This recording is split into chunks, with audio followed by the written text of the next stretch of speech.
కర్నూలు జిల్లా ఎమ్మిగనూరు ఉపర సగర సంఘం ఆధ్వర్యంలో సగరుల కులదైవమైన భగీరథ మహర్షి జయంతి వేడుకలు ఎమ్మిగనూరు పట్టణ నగర సంఘం అధ్యక్షులు యూకే వీరేంద్ర ఆధ్వర్యంలో ఘనంగా జరిగాయి.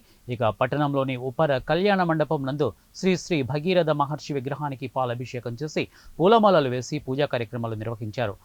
అక్కడి నుండి శ్రీరామస్వామి దేవాలయం చేరుకుని శ్రీ శ్రీ భగీరథ మహర్షి చిత్రపటానికి ఉపర సగర సంఘం అధ్యక్షుడు పూలమాలలు పూజా కార్యక్రమాలు నిర్వహించి శ్రీరామస్వామి దేవాలయం సగర కులస్తులు భారీ సంఖ్యలో పాల్గొని ఊరేగింపుగా నీలకంఠేశ్వర స్వామి దేవాలయం సోమప్ప సర్కిల్ గాంధీ సర్కిల్ మీదుగా ఊరేగింపుగా సగురుల ఐక్యత వర్ధిల్లాలి అంటూ నినాదాలు చేసుకుంటూ వెళ్లి శ్రీరామస్వామి దేవాలయానికి చేరుకున్నారు.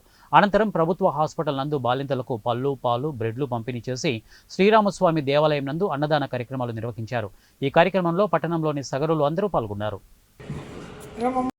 ఉప్పర సగర సంఘం అద్దరంలోన మా కుల దైవం అంటే శ్రీ భగీరథ జయంతి ఉన్నందువలన మా కుల తరపు నుంచి సగర పెద్దలకి యువకులకి అందరి పిలుపు మేరకు ఈరోజు సగర సంఘం తరపున ఘన విజయంగా భగీరథ జయంతి జరుపుకోవడం జరిగింది. ఈ భగీరథ జయంతికి కూటమి ప్రభుత్వం అలాగే ఇది మా సీఎం చంద్రబాబు నాయుడు గారు జీవో పాస్ చేయడం జరిగింది. భగీరథ జయంతి ప్రతి ఒక్కరూ పండగగా జరుపుకోవాలని కోరడం జరిగింది. నేనుగా ఆయనకు సీఎం గారికి కృతజ్ఞతలు తెలియజేస్తాను. అలాగే మా ఎమ్మెల్యే డాక్టర్ బి విజయేశ్వర్ గారికి కూడా కృషి ఉంది. దాంట్లో ఆయన కూడా మా తరపున సంఘం తరపున కృతజ్ఞతలు తెలియజేస్తున్నాను. ఎందుకంటే మా కులాసులు గుర్తించింది కీర్తిశేషులు మాజీ మంత్రి వర్గులు బి మోహన్ రెడ్డి గారు. అప్పట్లో మా కులంలో చాలామంది పేదవాళ్ళు ఉండేవాళ్ళు. వాళ్ళకి ఎటువంటి ఇల్లులు లేవు, బాడీతో ఉండేవాళ్ళు.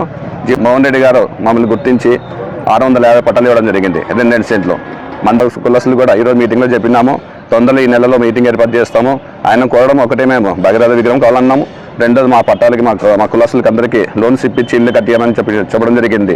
అలాగే మా శ్మశాన వాటిక కాంపౌండ్ వాళ్ళకి ఆ కాంపౌండ్ వల్ల కూడా కబ్జా జరిగింది.